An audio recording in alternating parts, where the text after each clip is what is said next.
Bakunzi barimo TV aho muri hose turabaramutsa ni Jean Pierre abashikiriza ibiganiro nkuko musanzwe mutumenyereye. Uno musi rero tugiye kuyaga ikintu cerekeye indero y'abana kuva bakiri bato.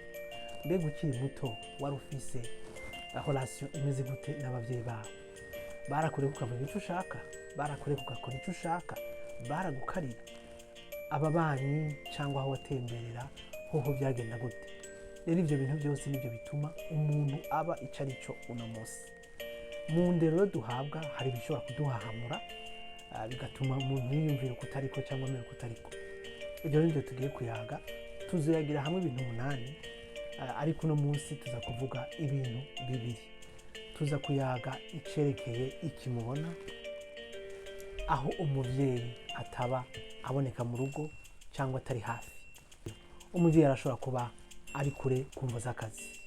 Umuvyeyi arashobora kuba ateba mu kabare cyangwa mu vyarimwo. Umuvyeyi arashobora kuba baravanye n'imvo nyinshi zituma umuvyeyi atari. Umwana rero ibyo bintu arabibona kandi akabyiyumvamo. Nico gituma rero tuvuga tuti birashobora guhungabanya umwana.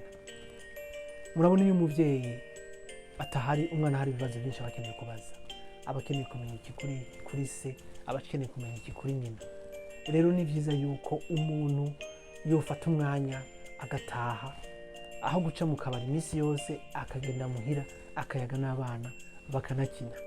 Biranaryoshe abana bakaganira na se na nyina kuko umwana abazi ko abavyeyi ari babiri. Ariko umvo z'akazi naho nyene baramubwira igituma bari kure. Hari naho kenshi rero abana batabibwirwa.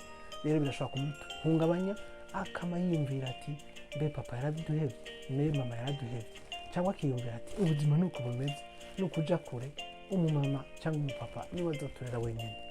Rero aho n'ahantu twogabira kugira abana bacu bagire équilibre émotionnel bumva bameze neza. Icya kabiri tuvuga uno munsi ni iki mubona. N'igihe abavyeyi basa n'abakanye imbere y'abana babo. Iyo rero abana babona abavyeyi bose bama bakanye, bamari wagize iki, washashe, ugasanga umwana yamumenga ari mu ikosa, aho umwana birashobora kumuhungabanya. Bikamuhungabanya kuko avuga ati none jewe n'icyo mvuze ntibacumva, n'icyo mvuze ntibacemera. Ugasanga umwana rero ntibimunezerera na gatonya, ariko aribaza ikintu yokora kugira bamwumve. Ugasanga umwana nta umuvyeyi ntamwereka ko amushuhiye cyangwa anezerejwe n'ivyo akora. Ugasanga umwana ari ngaho ibintu byose birakanye n'ibintu by'ibihano mwanya wose.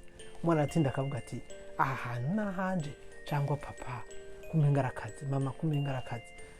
Tuba dukwiye kwereka abana rero yuko nubwo tuza kubahana iyo bakoze amakosa, ngo tuba dukwiye kubereka urukundo rwinshi ruboneka cyane, tugashima ibyo bakoze byiza kugira umwana amenyere yuko ibintu akora byiza babibona.